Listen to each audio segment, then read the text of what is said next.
নমস্কার বন্ধুরা, আমি পূর্ণিমা। আপনারা দেখছেন পূর্ণিমার হেসেল। আজকে দেখাবো খুব সহজ পদ্ধতিতে অনুষ্ঠান বাড়ির মতন চিকেন রেসিপি। তাহলে চলুন শুরু করা যাক।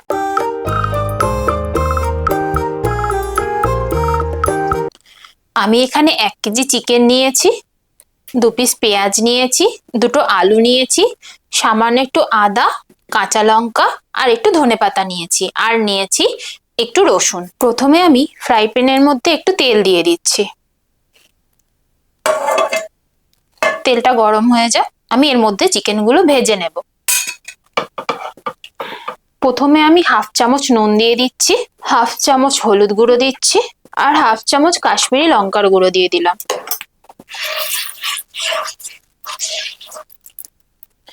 এবার আমি এর মধ্যে একে একে চিকেনগুলো একটু ভেজে নেব।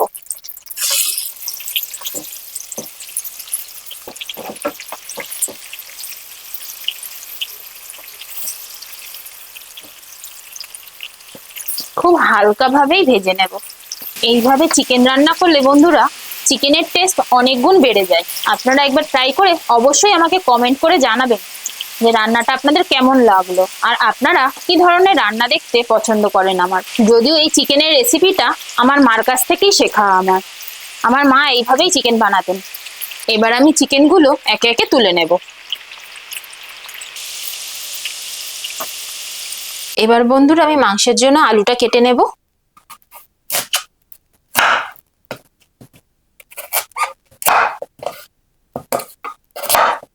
আমি এখানে 2 পিস আলু দিচ্ছি, আপনারা চাইলে আলুটা নাও দিতে পারেন।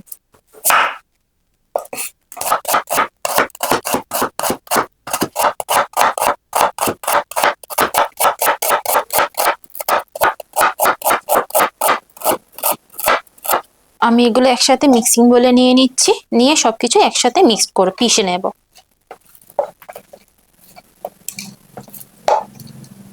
আপনারা চাইলে এখানে একটা টমেটোও দিতে পারেন, আমি টমেটোটা দিলাম না।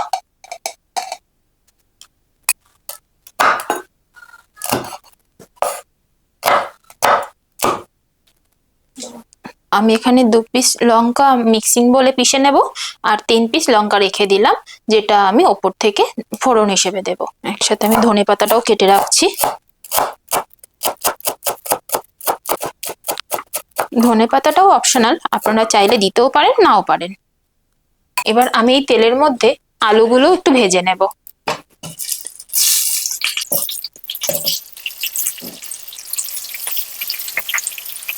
যেহেতু আমি চিকেনটা ভাজার সময় নুন হলুদ লঙ্কার গুঁড়ো দিয়েছিলাম, তাই জন্য আলু ভাজার সময় আর কিছু দিলাম না।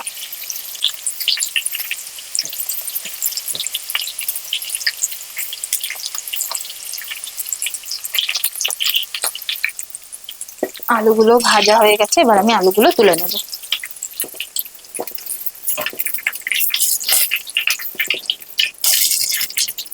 এই সময় আমি গ্যাসের ফ্লেমটা একদম আস্তে দিয়ে দেব, আর দিয়ে দিচ্ছি গোটা জিরে ফোড়ন, আর যে পেঁয়াজ আদা রসুনের পেস্টটা আমি এর মধ্যে দিয়ে দিচ্ছি।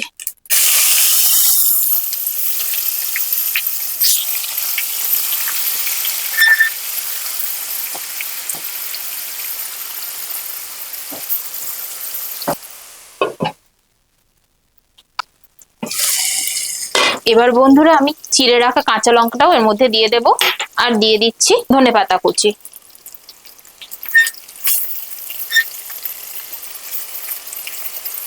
আমি এর মধ্যে আর আলাদা কোনো তেল দিইনি, আমি চিকেনটা ভাজার সময় যে তেলটা দিয়েছিলাম তার মধ্যেই আমি পেঁয়াজ আদা রসুনের পেস্টটাও দিয়ে দিয়েছি। এবার আমি 1 চামচ নুন 1/2 চামচ হলুদ গুঁড়ো দিয়ে একসাথে ভালো করে মিশিয়ে দেব।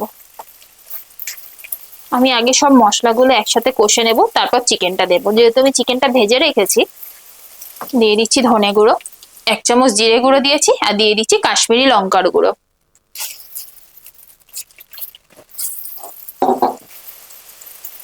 এবার বন্ধুরা আমি দিয়ে দিচ্ছি এই যে ভেজে রাখা চিকেনটা।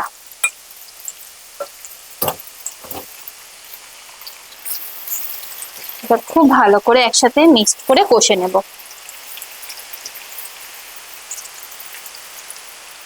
এইভাবে চিকেন রান্না করে দেখুন, সময়টাও কম লাগবে। এখন ব্যস্ততার জীবনে সবাই তো চাই যত সহজ পদ্ধতিতে কম সময়ের মধ্যে আমরা তাড়াতাড়ি রান্নাটা করে নিতে পারি। দিয়ে আমি ঢাকনাটা দিয়ে দেব। এইভাবে আমি 5 মিনিট ঢাকনাটা দিয়ে গ্যাসটা একটু মিডিয়াম করে দেব।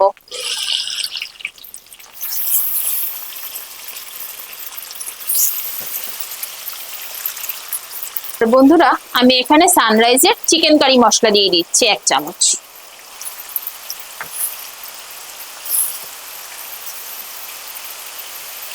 আর দিয়ে দেবো এবারে এর মধ্যে আলু।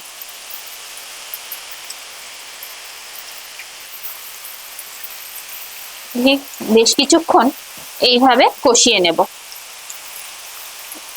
2 থেকে 3 মিনিট এইভাবে কষিয়ে নিয়ে জল দিয়ে দেব।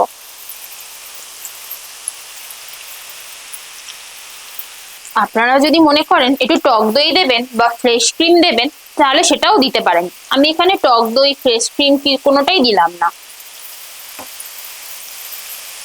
এবার বন্ধুরা আমি জল দিয়ে দিচ্ছি। আমি এখানে 1 লিটার জল দিচ্ছি।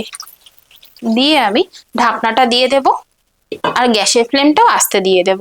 এইভাবে আমি 10 থেকে 15 মিনিট পরে খুলে দেখব কতটা আমার চিকেনটা সিদ্ধ হয়েছে।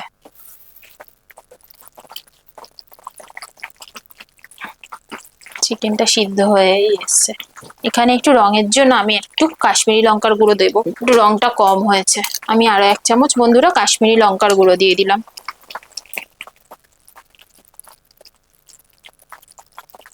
আমি এখানে অল্প গরম মশলার গুঁড়ো দিয়ে দিচ্ছি।